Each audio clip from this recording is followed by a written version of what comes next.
Assalamualaikum warahmatullahi wabarakatuh. Perkenalkan nama saya Irgi Ahmad Farizi dengan NIM 220180038 dan rekan-rekan saya. Perkenalkan, nama saya Jureida Putri dengan NIM 2201804. Perkenalkan, nama saya Ainun Marzia dengan NIM 2201824. Perkenalkan, nama saya Siti Klisa Zahwa dengan NIM 2201814. Perkenalkan, nama saya Safani Saulia Rizky dengan NIM 22018.008. Di sini kami akan mempresentasikan hasil tugas kelompok kami tentang proses Kali Linux.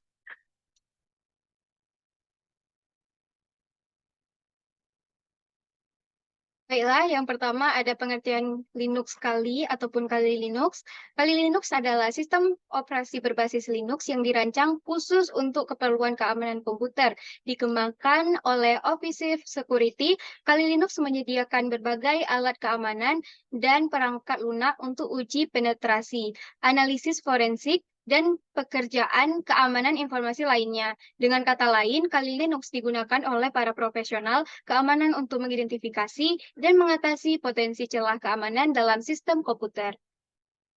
Baik, selanjutnya ada kelebihan Kali Linux. Yang pertama, terintegrasi dengan berbagai ahli keamanan. Kali Linux memiliki lebih dari 600 alat keamanan yang terintegrasi, seperti Nmap, Wireshark, Metasploit, dan lainnya, yang dapat membantu pengguna dalam melakukan tes penetrasi dan pengujian keamanan.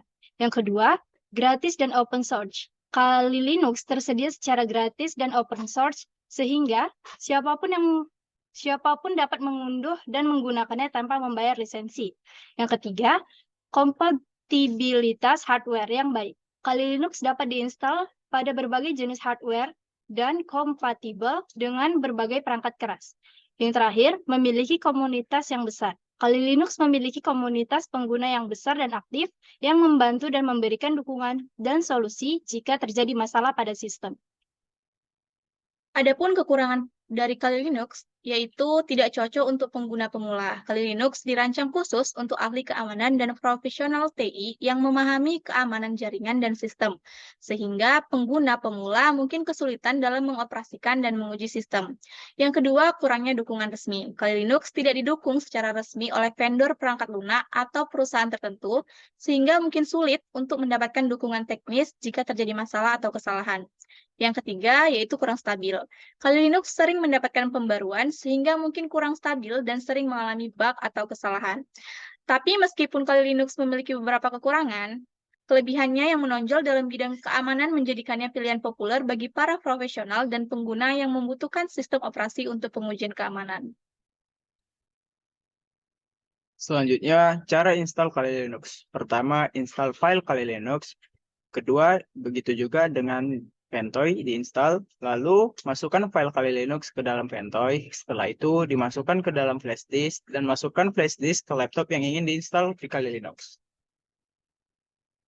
Nah, selanjutnya ada cara penginstalan dual boot pada Kali Linux. Nah, yang pertama itu yang harus kita lakukan adalah pembagian ruangan untuk Kali Linux dan Windows. Misalnya, penyimpanan Anda 256 GB, kemudian dibagi dua sehingga jadinya 128 GB per sistem. Selanjutnya, masukkan flash disk yang ingin diinstal Kali Linux ke dalam laptop. Matikan laptop dan hidupkan sambil ditekan F2, maka akan masuk ke tampilan BIOS. Lalu, masukkan nama flash disk tersebut dipindahkan ke atas, kemudian dipindahkan dengan mengklik F9. Setelah itu, dia akan langsung masuk ke tampilan install Kali Linux. Kemudian kita dapat memilih bahasa, penyimpanan, dan juga konfigurasi jaringan. Setelah itu, kita akan membuat domain, username, dan juga password untuk mengidentifikasi server komputer di Kali Linux-nya. Nah, selanjutnya itu ada konfigurasi area dan jam. Dan terakhir, kita akan membuat partisi dari Kali Linux, dan Kali Linux dapat digunakan. Yang terakhir ada kesimpulan Kali Linux. Kali Linux adalah sistem operasi khusus keamanan berbasis Linux, dirancang untuk uji penetrasi dan keamanan informasi, menyediakan berbagai alat untuk mengidentifikasi dan mengatasi celah keamanan dalam sistem komputer. Selanjutnya adalah proses penginstalan dalam aplikasi Kali Linux dan proses modifikasi, begitu juga dengan proses dual boot Kali Linux. Nah, untuk bisa masuk ke tampilan dual boot pada Kali Linux, kita bisa memijit tombol power dan juga sambil memijit tombol escape secara bersamaan. maka kita akan masuk ke tampilan recovery dan kita memijit tombol escape lagi. Lalu, kita akan memilih untuk masuk ke tampilan BIOS dan memilih Kali Linux. Nah, di sini kita dapat memilih Kali Linux yang sudah kita install, yaitu Kali Linux pada AMD 64. Yang dimana di sini akan ada proses install pada RAM disk. Untuk prosesnya dapat kita lihat. Nah, selanjutnya kita masuk ke dalam tampilan Kali Linux. Sebelumnya kita akan memasukkan password dulu yang telah kita buat sebelumnya pada penginstalan Kali Linux sendiri. Nah, di sini kita masukin passwordnya. Nah, tampilannya itu udah kami modifikasi dengan memakai Genome. Genome merupakan proyek internasional untuk menciptakan kerangka aplikasi perangkat lunak untuk desktop yang lebih efektif dan tampilannya lebih keren dibandingkan Linux pada umumnya. Nah, untuk mengganti wallpaper pada Kali Linux sangatlah mudah. Dengan change background, maka kita akan dapat memilih background yang kita inginkan. Nah, dari Kali Linux sendiri banyak sekali bawaan dan banyak sekali background yang bisa kita ganti sesuai dengan selera kita.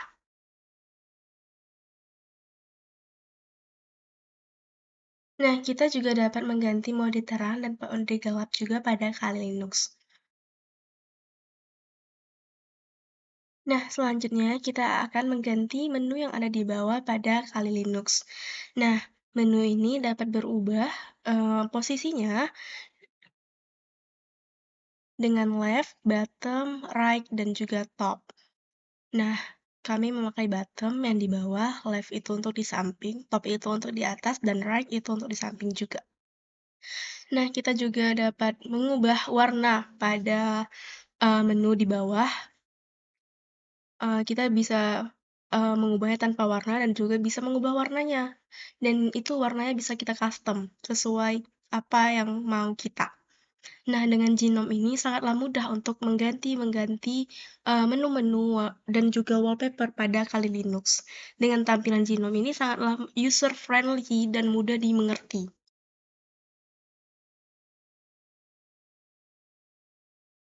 Kita dapat mengatur kapasitas pada menu yang ada di bawah itu.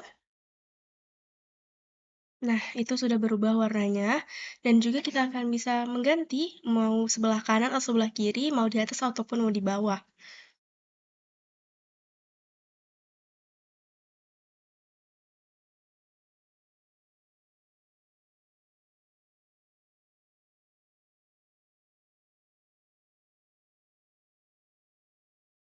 Nah, sudah nampak pergantian warnanya ataupun perubahan warnanya dan juga posisinya.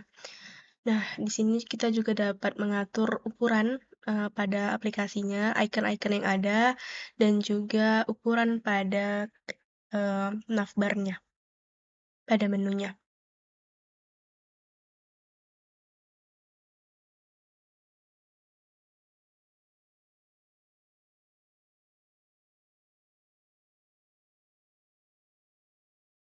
Dengan tampilan Genome ini sangat memudahkan bagi pengguna yang masih asing dengan Linux.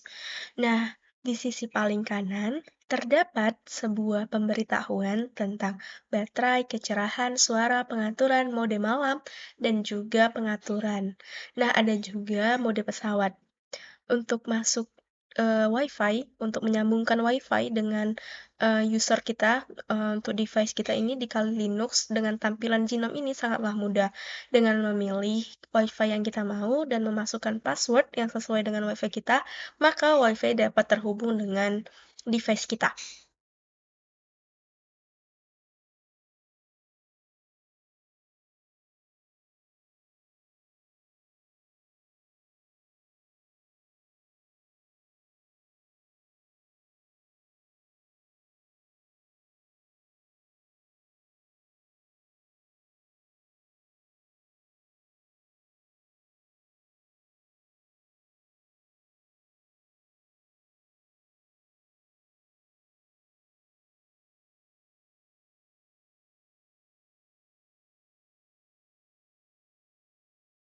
Adapun 5 aplikasi yang sudah kami install pada Kali Linux sendiri yaitu Synaptic Package Manager, Cerita, Audiency, VS Code, dan juga Firefox. Nah, yang pertama itu ada Synaptic Package Manager, yang dimana Synaptic Package Manager sendiri adalah antarmuka grafis untuk mengelola paket perangkat lunak dan sistem berbasis Linux Kali. Nah, adapun kegunaannya yaitu untuk sinkronisasi database dan juga pencarian cepat.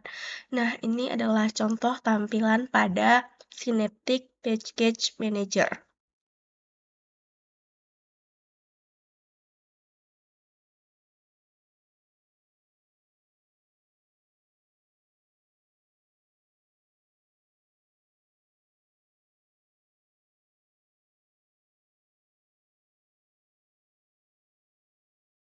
Nah, untuk aplikasi yang kedua yaitu Krita. Krita adalah perangkat lunak grafis sumber terbuka yang dirancang khusus untuk seniman digital. Aplikasi ini menyediakan berbagai alat penggambaran dan pengeditan gambar, termasuk pensil, kuas, dan alat pengedit teks.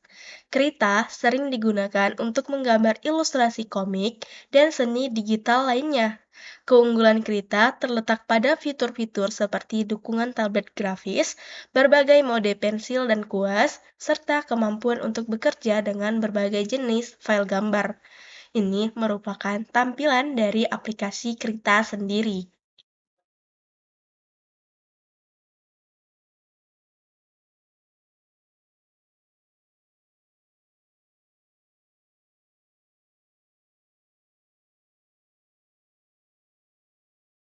Nah, untuk aplikasi yang ketiga yang kami install di Kali Linux adalah Audacity. Audacity adalah perangkat lunak pengedit audio sumber terbuka yang memungkinkan pengguna merekam, mengedit, dan mengelola berbagai jenis file audio.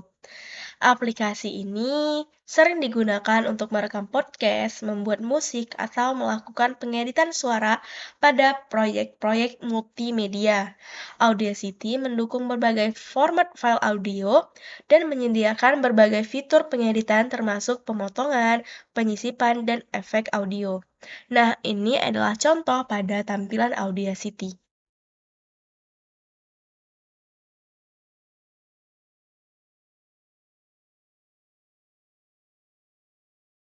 Nah, adapun aplikasi yang keempat yang kami install yaitu Visual Studio Code. Visual Studio Code atau yang disingkat dengan VS Code adalah editor source code buatan Microsoft yang beroperasi pada komputer desktop dan kompatibel dengan sistem operasi Windows, macOS, dan Linux. Ini adalah contoh dari tampilan Visual Studio Code ataupun VS Code.